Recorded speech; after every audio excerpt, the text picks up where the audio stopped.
Aperture Priority, show number 7, planning trips.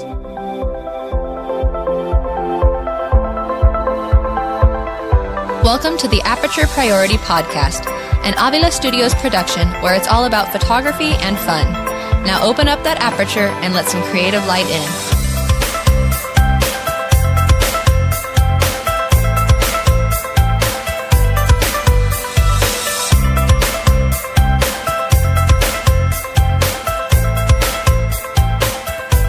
Hello and welcome to show number 7 of Aperture Priority. I'm Tony Avila, your host again, and I got my friend Joe Engelbrecht. Very good. You know, you'll have that down soon, I'm sure. It's good to be here, Tony. Good to have you back. Been working on any fun new projects or anything? Well, you know, I've been working on taking pictures of cars, old cars in the 40s and 50s and 60s, but mostly the 50s. And turning them into works of art. I've really enjoyed that. And so I've been hitting up some car shows and I've been doing some work along those lines. And that's been a lot of fun. You know, you make calendars out of them and you make tote bags or whatever, but it's a little commercial, I understand, but it is a lot of fun to hang out with those guys, those gearheads. Yes, I know some of them. And I wonder why sometimes they're still married. Well, you know, you could point at photographers and say, that's true. You know, that's why I don't have an addiction problem because I can't afford it. Yes. Well, today I thought we would jump right into our show. And the topic is planning for trips. And this is kind of an interest to me in two ways.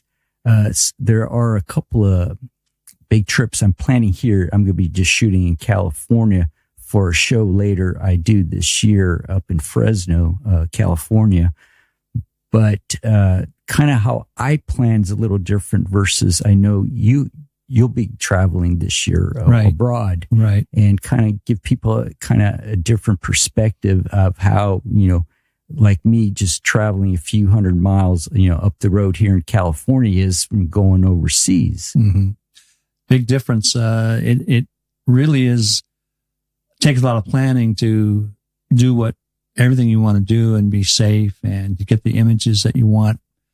And I've had many trips, into some third world countries and Europe. And believe me, Europe can be a challenge. There's always a language barrier and there's a cultural barrier and you can offend people with a camera and you have to be aware of all those things. So it really starts with the concept of how do I want to travel? What am I trying to do? What type of images am I looking for? And I really came across my own style of travel. I have traveled alone many times and I've traveled with other people. And on occasion, I've traveled with a group. And as a photographer, unless you're traveling with a group of photographers, it's challenging to travel with non-photographers. And we've talked about this in the past many times about, you know, the hurry up and wait. How long does it take you to take a picture anyway kind of traveler? But traveling by myself, I stumbled across or I came across a way of traveling that really works for me. And that is, I find locals in the country that I'm going to and talk to them about, guiding me or at least hosting me. And the way that I broke into this idea was I started going to language schools and I went to Guatemala the very first time to learn Spanish and brush up on my Spanish. And I went down there 2 weeks, 3 weeks, something like that.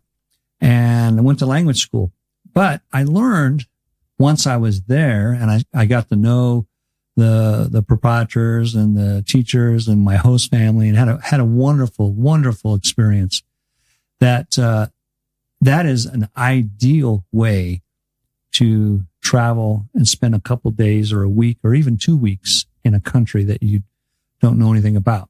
And these language schools are all over the place and you don't have to study the language.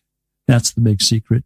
You can go down there and for literally a couple $100 a week, you can get room and board, and you can get a tour guide. and they'll take you on excursions all over the local area. And so once I figured that out, where the lights came on, and the subsequent years that I went back to Guatemala for Spanish school, yeah, I studied some Spanish. Yeah, that's true. I did. But I went on a lot of excursions and tours, and I developed some good friendships, and I would go back, and I am going back, and I'll take people with me. But it all started because I knew somebody in country. So how can you duplicate that experience now? If you want to travel to a country that you've never been to and you don't know anybody, and this World Wide Web thing that we have going on, there's some answers there and some challenges. Exactly. And in fact, this crowdsource is idea like Airbnb and Lyft and Uber, and that can be extended and has been extended to local guides. And so there's a number of websites now that offer local guides across the world. One is www.shootmytravel.com. Now, I don't know anything about them. Frankly, I've never used them. And I will tell you that these travel sites are notoriously problematic for staying in business. When I was doing some research for this, I found half a dozen links they're gone. They were there last year, but they're not here now. So this is a new part of the industry, and I would not plan my trip of a lifetime on a website, but it's a good place to make the contacts if they're up and running. And they do provide some kind of security, like an Airbnb. And Airbnb is a good way to travel to foreign countries. And that's where I would start today. A language school or some kind of planned activity where I got to know people in the country, make friends, smile a lot, and, pick up after yourself and become a responsible contributor to their lifestyle. And then you get to make those friendships. And that's where it started for me. I would not go out of country on a photography journey. I would not go out of country without that backup, that circle of support. That's good. That's good to hear. And I'm going to be picking your brain a lot here because, how I travel, a lot of my excursions are either a long day excursion or I stay overnight somewhere. And I've been mainly traveling just here in California. People forget, we do have a pretty big state. Yeah. But if I were, let me ask you this, is it a good idea? Like, I potentially down the road, there's certain areas that I would like to go and photograph in the world. Machu Picchu down in Peru. Mm-hmm. Would it be a good idea for me to send my gear, mail it ahead of time, or just try to get enough in your backpack and all your gear and just take it with you in the plane and store it there where you can see? Or what would your experience be on this? I've done that where I've tried to anticipate my needs, and I sent my future self a care package. It never arrived. Oh. And the first time I did it, it took 2.5 months to arrive. So the Postal Service, once you get outside the U.S., there's very few countries that have a postal service like the United States. I have mailed things to Europe or to Central America, and it has taken weeks and weeks and weeks. In fact, every trip I've ever taken, if I send even a first class postcard, I always get back before the postcard gets back from my trip. 2 or 3 weeks later, it's still out there. So that sounds good in theory. And the reverse might be true, is that once you get there and you want to pack some stuff, and I've done that, and that's how I would do it, is oddly enough, I will pack my clothes, my laundry in that bag because I've bought some goodies or something, souvenirs, whatever, and I'll ship my clothes, or more likely, I give my clothes away and I come back literally with just the clothes on my back and one change. I've done that many times. Now I'm a tall guy, so in Guatemala, all the tall people come up to my waist. And whenever I get on the public transportation and my head hits the ceiling, because, if you've ever wondered where old school buses go to die, it's in Guatemala. And so they send all these Bluebird, such and such unified school district bus down to Guatemala City or Quetzaltenango or Huehuetenango, and they buy them and they deck them out. They paint them in these outrageous color schemes that put really cool stereos on them, and they fix up the exterior with chrome, and they put incredibly powerful diesel engines in them, but they still have the 5th grade seats in them. So I'm in these seats with my knees literally in my chest, and we're barreling down the road, doing 70 miles an hour, and you're just wondering if you're going to make it. Well, the point is that if you're traveling and you want to travel light, and I want to give away my clothes at the end of the day, there's nobody there that can wear my jeans, because they're as tall as they are. So that has its limitations too. That's interesting. Yeah.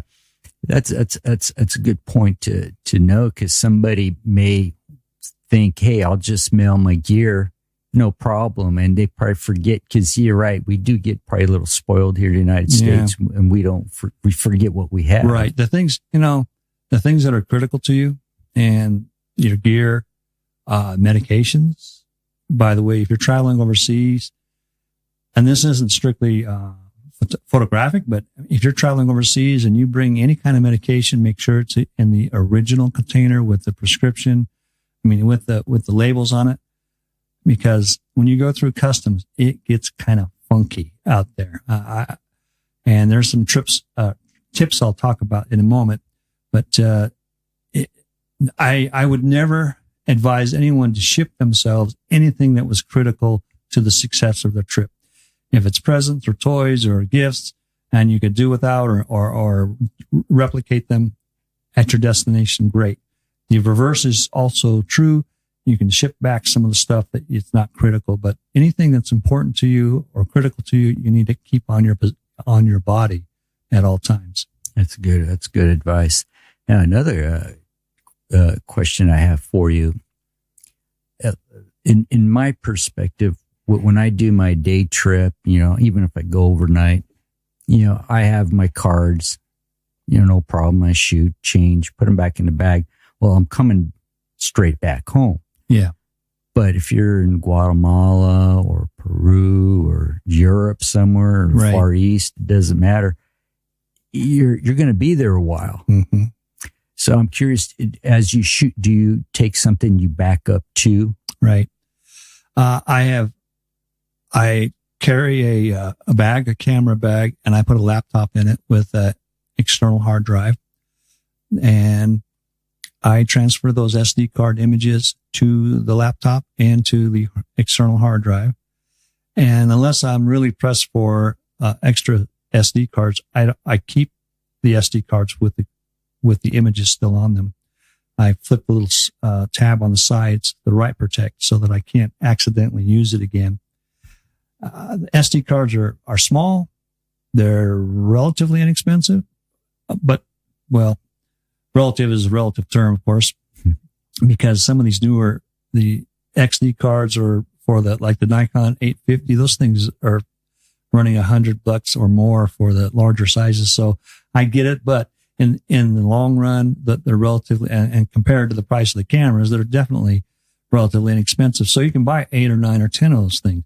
But invariably, I have run into the problem where I think I can't imagine in my wildest dreams that I could possibly fill up 12 128 or 64 gigabyte SD cards. And 4 days into my trip, I'm halfway through and I go, oh my goodness, what do I do? Well, that's where that laptop and external hard drive come in, because I have that peace of mind knowing that I can shoot as much as I need to without worrying about running out of real estate on those SD cards.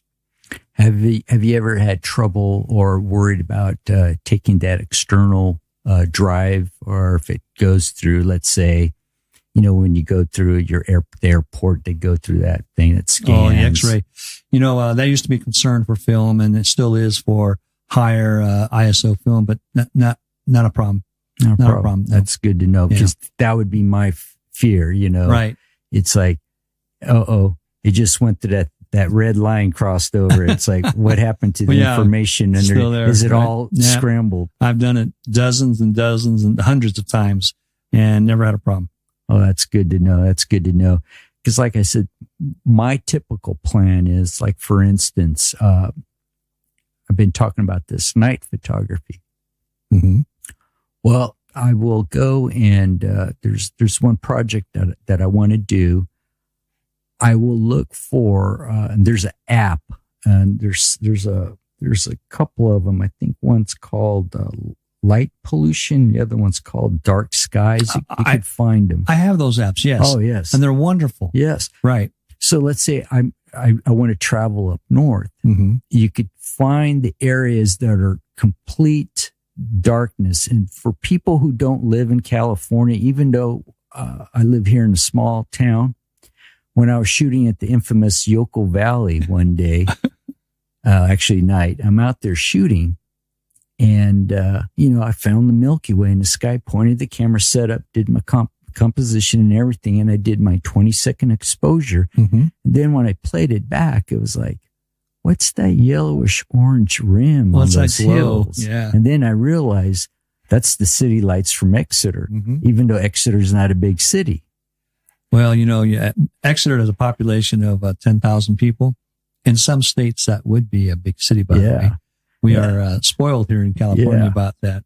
And so it's hard. And there are parts where you can find the complete darkness. Mm-hmm. So that's why these are great apps. And I think they even show you a satellite view of areas where you can go. So that's kind of important, because if you're looking for complete darkness, and also knowing when the moon cycle is, right, the phases of the moon and where it's going to rise, where it's going to set. And those are incredible apps, and every photographer should have that if they're interested in night photography. You and I are blessed to live in a community not on the doorsteps of the Sequoia National Park, Kings Canyon National Park, and just another little drive down the road, we're in Yosemite National Park. But Kings Canyon and Sequoia National Parks have some real good opportunities for that nighttime photography. It's just a little tough to get up, because it's a winding, narrow 2-lane road under construction at times, and it's just but it's the price you pay for getting there. But let me tell you, the extra mile is rarely crowded. Yeah. And another app I wanted to bring up, there's some, not any particular name, they're the Milky Way apps. So what's cool about them, you get them for Android or iPhone, but there's a little catch to it.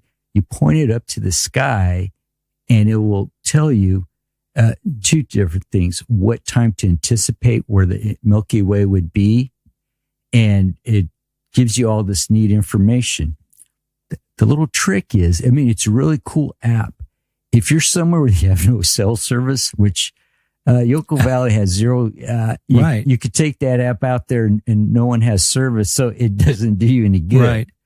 But you kind of get the information beforehand and knowing. And I was lucky that a friend of mine, Ivan, knows a lot of this.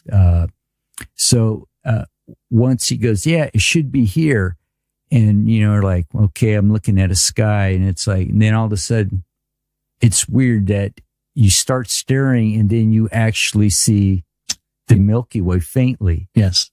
And so I've learned that way too. So you kind of have to, again, you don't have cell service. Okay. But if you plan ahead and get the information and get, okay, at this time, it should be at this point of the sky. Right. Well, that's the secret of traveling is planning. And whether it's in country or out of country, planning and knowing what you want to accomplish, or what images you want to acquire. And then that helps you pack accordingly. Because once you get there, especially if you're traveling outside of Asia or Europe, if you're traveling Central America or South America in the rural parts, you're probably not going to find a camera store that will help you with some kind of equipment. You really lug it in. You have to bring it, and that goes for everything. I mean, for example, what type of clothing you should take and how much clothing you take, because then the airlines are changing their rules all the time. Every time I go out of country now, some airline has changed some facet of the regulations. For example, I was in Mexico City, and I was just exchanging airlines. I was flying Aeromexico, and I had a carry-on in my messenger camera bag, which is, I have a carry-on luggage, and I stack my messenger bag on top of it, and I wheel my way through the airports. It's really easy and fast and convenient, and I don't have to check any luggage. But I got to the gate, and for the very first time I've ever seen, they were weighing the carry-on luggage. Mm-hmm. And I went, there's no way my luggage is going to weigh under the 25 kilograms that they wanted. And so I put my suitcase on the scales, and they shook their head no, and they wanted their extra pesos. And I said, un momento, por favor. And I went over and I sat down, and I ripped up all that stuff. And I travel with a Scotty vest, by the way, which is another huge convenience. And so I just stuffed all those books and pamphlets, because I had a lot of books when I was going to language school. I had dictionaries, and I just loaded myself up. So, and I just transferred the weight from the suitcase to my body. And they stood there and watched me do it, and they just smiled, and they just waved me through. But that's something that I didn't know. And it really pays to plan ahead, because the next time they may not let me pull it out. Exactly. And I may be delayed. Exactly. Yeah, that's stuff I do dread now. The last time I flew was pre 9/11, and it was a different world. Totally different. Where it was just like, gee, right. This is security. And I always worried about some of the new security, the screening, if it damages the electronics of things. But apparently, so far it's so good. So that's good to know that, But other things I do, like when I plan, you're right. For instance, there was a time when we were doing the night shots, and it was February here, which February is kind of our coldest month. And the peak time to be out there was between, I think at that time, 11 and 1. Mm-hmm. 11 and 1 in the morning. Yeah, we're out in Yoko Valley. It was cold. It's in the 20s, isn't it? Yeah. So, and that's Fahrenheit, by the way. Most people, I have a friend who's from back east. He goes, "You call this cold?" Right. Yeah, for us Californians, that is cold. It's relative, right? So my friends in Montana say, "Oh, it was 29. Oh, you poor thing."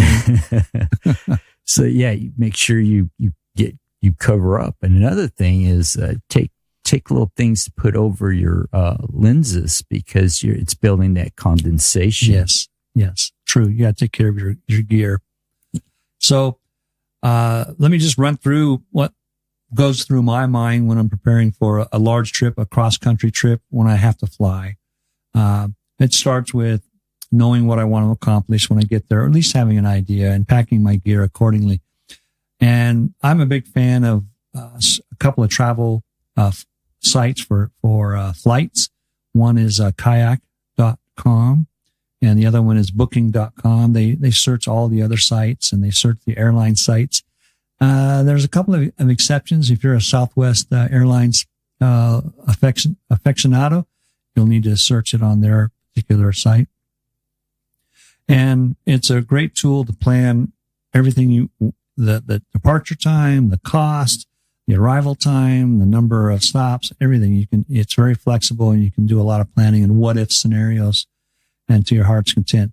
And I've listened to and researched all the travel guru insights, like, it's best if you wait 54 days before your estimated departure date, and wait for a Tuesday, because that's when the airlines have their best deals. I have found that to be partly true. It's certainly worth looking at, but the airlines are they listen to the gurus too, and they figure out the same things. So, just getting the flight, packing for that flight, I avoid checking bags at all costs. Personally, I travel light, and I avoid the checking them in because it delays me on both ends. And I don't necessarily enjoy hanging out at airports all that much. So I want to get in and get out and go on with my business. So everything that I take with me, even to out of country, will be on a carry-on bag and a camera bag. And now, airlines have gotten smart to that. And this last year, United Airlines and American Airlines have what they call the basic economy now. And so they shoot a low rate and you go, wow, that's a pretty good price to fly from here to wherever. Until you read the fine print. It says, oh, if you carry something on, even a purse, it's $25 more. So you want to make sure that you do your research on the rules of booking a flight. A lot of airlines will give you a discount on or free check bags carry-on bags now if you use their credit card, and that's your own decision how you do that. The second thing is looking at the destination. A big thing is electricity. What type of electricity system do they have? In Central America, it's a 110, and it uses the standard plugs that we use here in Guatemala, for example. In Europe, it's 220 volts, and you want to take an adapter with you, or you'll fry your battery chargers, or your shaver, or your curling iron if you need to bring one of those. But the biggest tip, like I said earlier in the program, was to hire local guides or because you will get in places that you could never, ever get to as a tourist if you have someone in country that's helping you out. You'll learn about their culture, about the history. And for me, it's such an enriching part of the travel. If you're like me, I would much rather travel to a location and spend some time in that one area, soaking up the culture, getting to know the people, instead of and this is not a knock against cruise ships, but the cruise ship model is to get on a bus, drive for half an hour, go through some famous site for 30, 40 minutes, or even 3 or 4 hours, get it back on the bus, go to the hotel, also known as the cruise ship, drive to the next location, do the whole thing the next day. I can do that. I've done that. It's fine. However, I would prefer to stay in the area for a couple, 3 or 4 days, a week or 2 weeks, and really soak up the culture and to learn about it. And so if that kind of style, then, laundry facilities are there. So that's why I pack light. I can get by with a couple pairs of jeans, for example, 2 pairs of shoes, and a few pairs of socks, all that stuff. And because I can laundry, I'm not going to carry all that extra weight if I have a laundry facility available. So to me, electricity, laundry facilities, those are big on my list of things that I need to have available.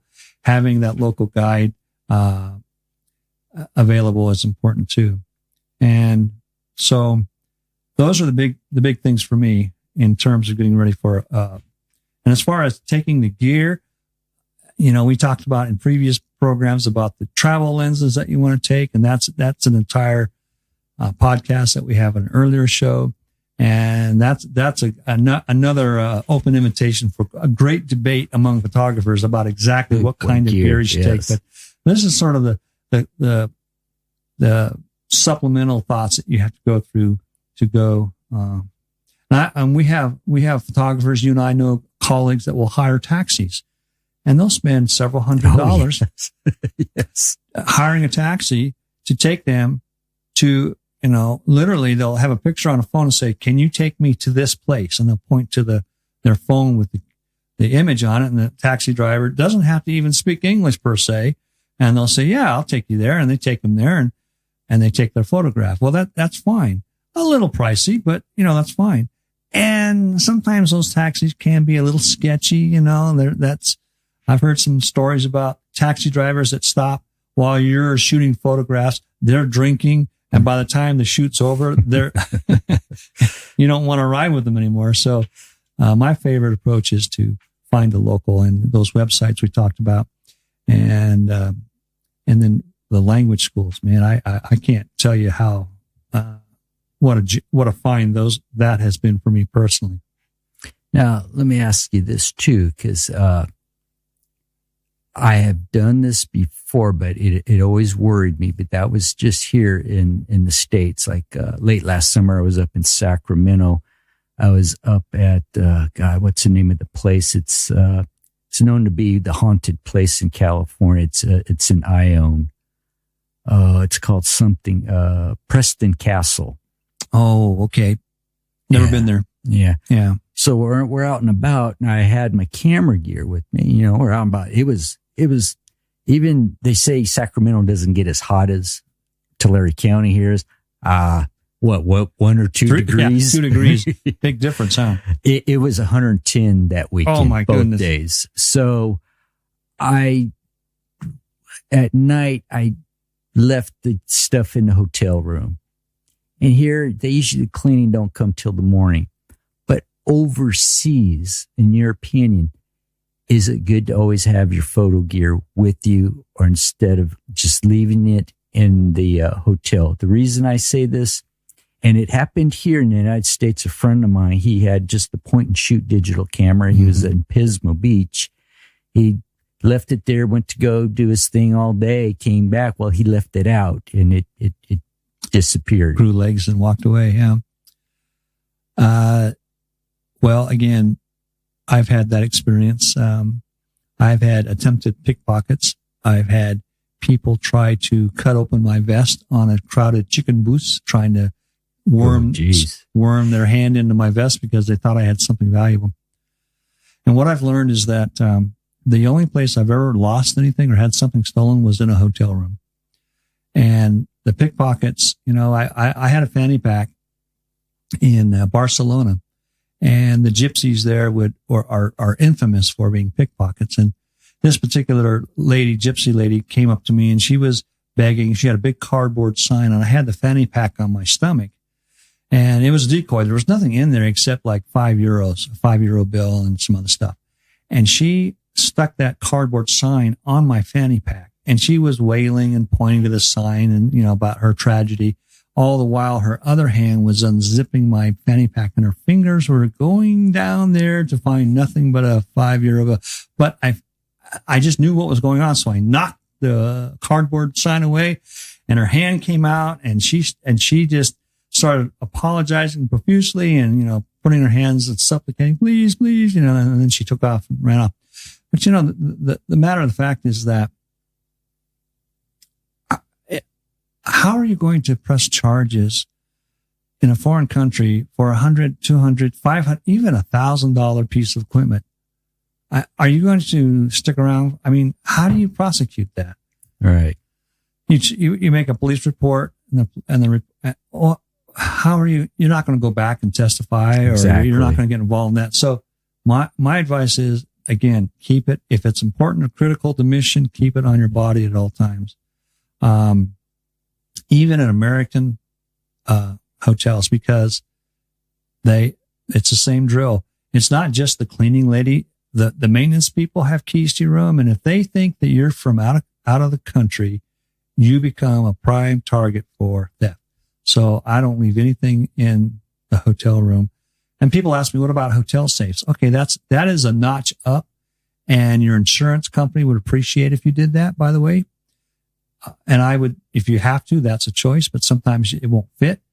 But be aware that the maintenance people, they know how to open those safes, because many a guest has left the room with the combo locked, and they have to open it for the next guest. So that's very, very apparent that they know how to do that.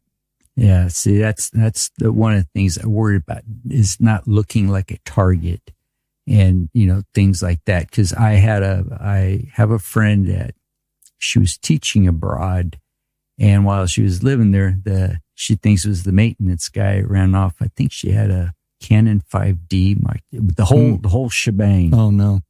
And, you know, and you leave it in your room and it disappears. Yeah, not always you can have this, but I find myself, that would be my worry about that. So you mentioned Scotty Vest. There's another, and I can't think of the name.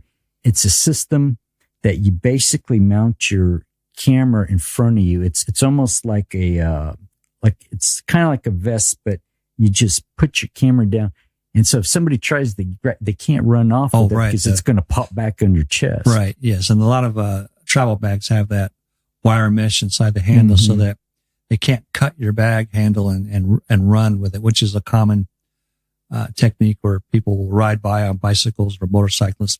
It's really being aware of your surroundings. And as a photographer, we have that built-in radar because we're looking for images. We're looking for the scene. We're looking for the shot, right?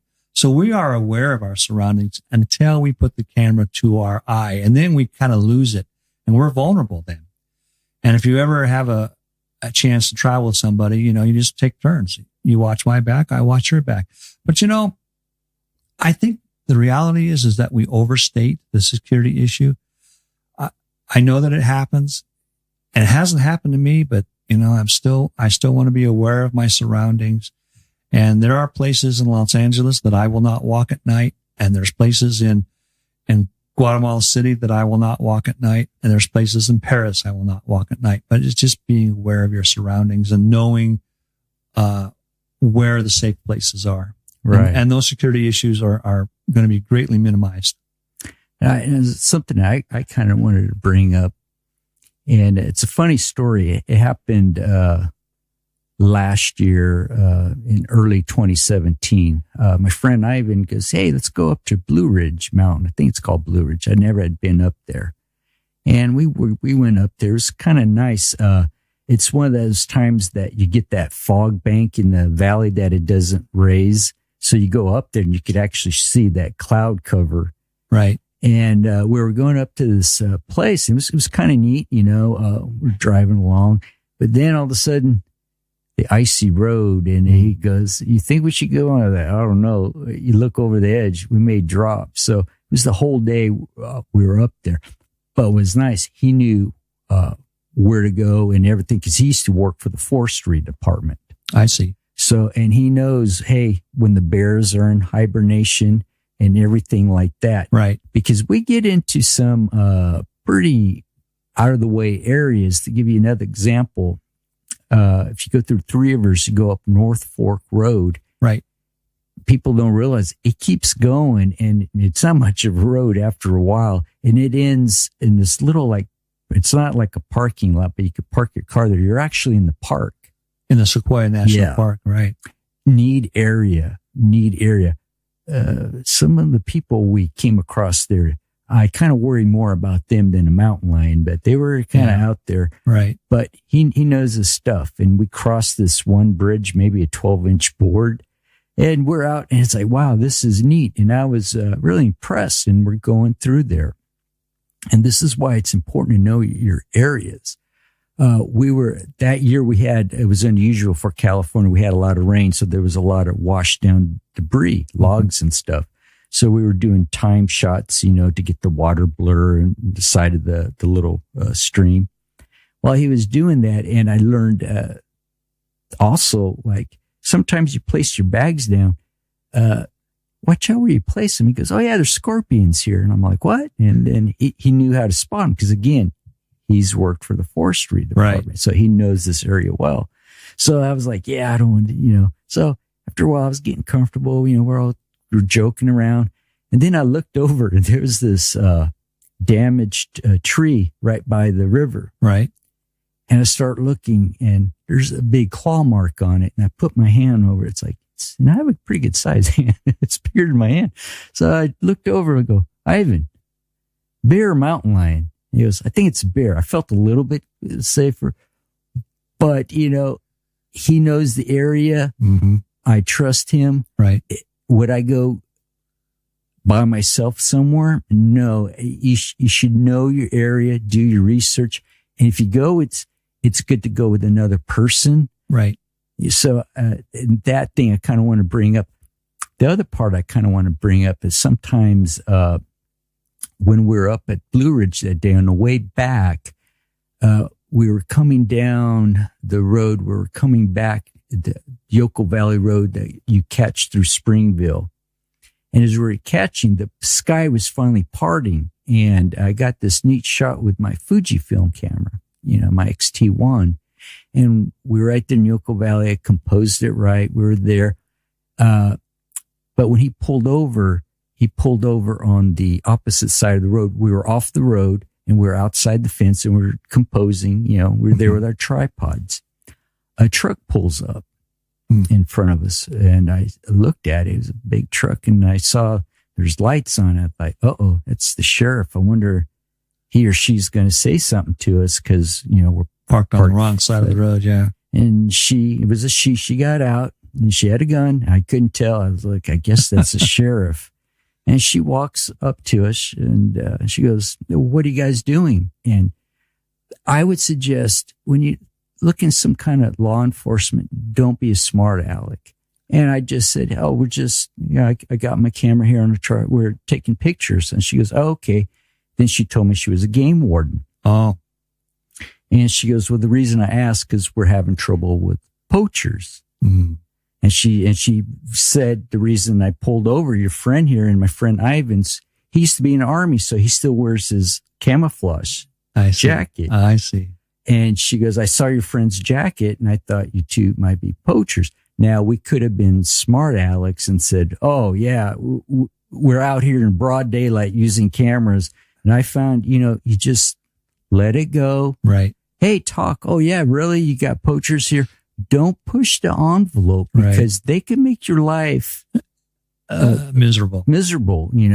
So in traveling abroad, I would think the same thing is like, don't push the envelope because they can make your life miserable on the other side. Oh, yes. And that's a different dimension because you can run into some corrupt situations. And that's where the local guide can save your life and tell you what you should do and how you should react. That's the importance of having that local person on the ground. Absolutely. Great. I think this has been a great show of information. Because like I said, this is something that's going to be on my bucket list, just going to Northern California. But I would say soon I do plan, I really would like to go to Machu Picchu and to Peru. That's one place I want to go to. And I'd love to go to Thailand to explore the jungle, the temples there.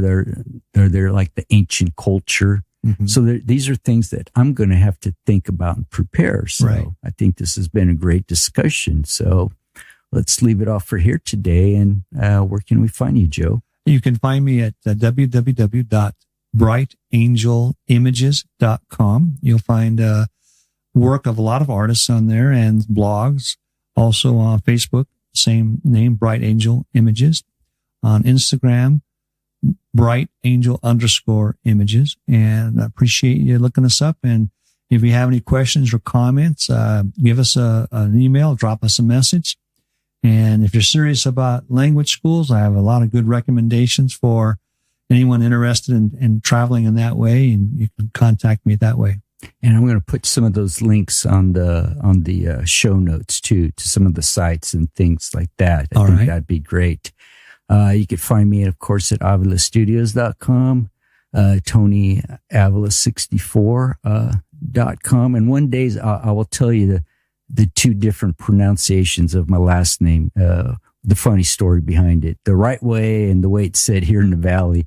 But, also too, when this show comes up, I'll have a Aperture Priority, a Facebook page up. Right. So I'm looking towards that. So, thanks again, Joe. And I like to leave off to, again, my motto is to open up that aperture and let some creative light in.